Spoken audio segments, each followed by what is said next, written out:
एक बार प्रेम से बोलिए बागेश्वर धाम की।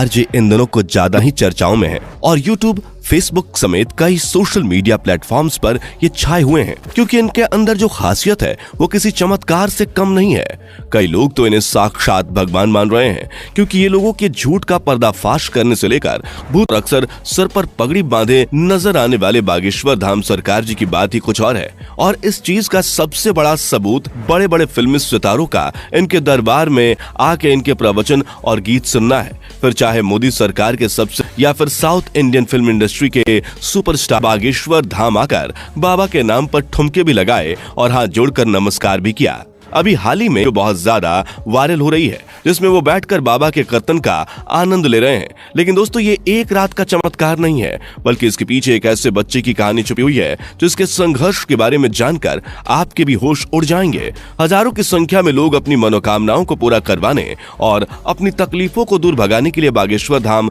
दर्शन के लिए पहुंच जाते हैं और ये सब कुछ मुमकिन हो पाया है बागेश्वर धाम जी के चमत्कारों की वजह से। कहा जाता है कि स्वयं हनुमान जी की कृपा बागेश्वर बाबा के ऊपर बनी हुई है और उन्हीं की असीम शक्तियां हैं जिनकी सहायता से बागेश्वर धाम सरकार किसी के भी मन की बात को जान लेते हैं और उसके बताने से पहले ही कागज पर उसकी समस्याएं लिख देते हैं, जिसके ना कि भूत पिचास निकट नहीं आवे, महावीर जब नाम सुनावे। दोस्तों हनुमान जी के परम भक्त बागेश्वर सरकार जी का असली नाम, लेकिन लोग इन्हें बागेश्वर धाम महाराज और बागेश्वर सरकार के नाम से जानते हैं। पंडित धीरेन्द्र कृष्णा शास्त्री जी का जन्म 4 जुलाई 1996 को मध्य प्रदेश के छतरपुर जिले के छोटे से गांव गढ़ा में हुआ था। ये एक बहुत ही गरीब पंडित परिवार से ताल्लुक रखते हैं। बागेश्वर सरकार ने अपने एक इंटरव्यू के दौरान बताया था कि जब वो मात्र 9 साल के थे तब उनका मन बालाजी महाराज की सेवा में लग गया था। इन्हें हनुमान जी की भक्ति और उनके प्रेम के सिवा कुछ भी नजर नहीं आता था। प्राचीन मंदिर भी है जहां पहले इनके दादाजी दरबार लगाया करते थे, लेकिन उनकी मृत्यु के बाद दरबार कई सालों तक खाली रहने लगा। लेकिन धीरेन्द्र कृष्ण शास्त्री ने हनुमान जी की सेवा करनी नहीं छोड़ी और वो लगातार बालाजी के नाम का ध्यान करने लगे। लंबे समय तक ध्यान में लीन रहने के बाद इनके ऊपर बालाजी और उनके स्वर्गीय दादाजी ने अपनी कृपा दिखाई और अचानक से ही उन्हें असीम शक्तियों का एहसास होने लगा। उन्हें महसूस हो रहा था कि वो लोगों के मन की बातों को समझ सकते हैं, वे क्या चाहते हैं, उनके दिमाग में क्या चल रहा है। ये सारी बातें वे बिना कुछ कहे ही समझ जाते थे और उनका निवारण भी बताते थे। अपनी इन शक्तियों का इस्तेमाल करके इन्होंने लोगों के कष्टों को दूर करना शुरू कर दिया। लोग जब इनके पास अपनी समस्या लेकर आते थे तो ये पहले से ही उनके मन की बात समझकर उन्हें समस्या का समाधान बता देते थे। धीरे धीरे धीरेन्द्र शास्त्री जी को ये समझ में आ गया कि उनके अंदर उनके दादाजी की ही तरह दिव्य शक्तियां मौजूद हैं।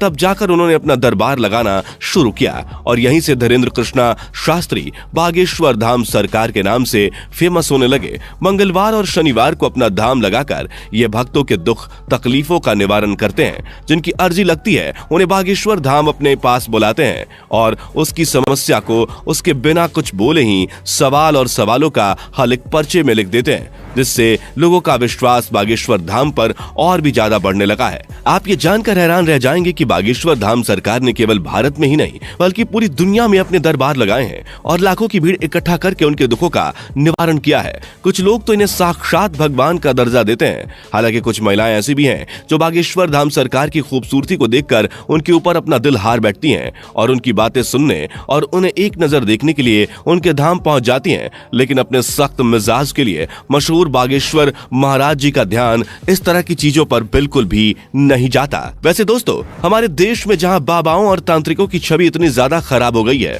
जिनमें से आधे से ज्यादा तो जेल की हवा खा रहे हैं, जैसे ही जनता किसी बाबा पर अपना विश्वास दिखाती है वैसे ही उसके काले कारनामों का चिट्ठा खुलने लगता है, जिस वजह से लोग अब इन चीजों पर विश्वास करने से घबराने लगे हैं। इस माहौल में अगर कोई 26 वर्षीय शख्स अपनी दिव्य शक्तियों से लोगों को हैरान कर दे तो दुनिया के मन में सवाल तो उठेंगे ही और इन्हीं सवालों का जवाब ढूंढने के लिए कई मीडिया कर्मी भी बाबा के दरबार में चोरी चुपके जा चुके हैं ताकि वो बागेश्वर धाम की सच्चाई जान सकें। लेकिन इतने सारे स्टिंग ऑपरेशंस के बाद भी कोई जान नहीं पाया कि आखिर कैसे बागेश्वर महाराज लोगों के मन की बात जान लेते हैं, क्योंकि कई सारे जो नए लोग दरबार में आए होते हैं उनकी अर्जी लग जाती है और जब वो बाबा के सामने जाते हैं तो उनके मन की सारी बातें बाबा पहले से ही लिख चुके होते हैं। इस तरह की चीजें देखकर मीडिया कर्मियों के भी होश उड़ गए और वो लगातार बागेश्वर महाराज को लेकर जांच पड़ताल कर रहे हैं, लेकिन अभी तक उन्हें कोई भी ऐसी चीज प्राप्त नहीं हुई है जिसे लेकर वो बागेश्वर धाम सरकार के ऊपर किसी तरह का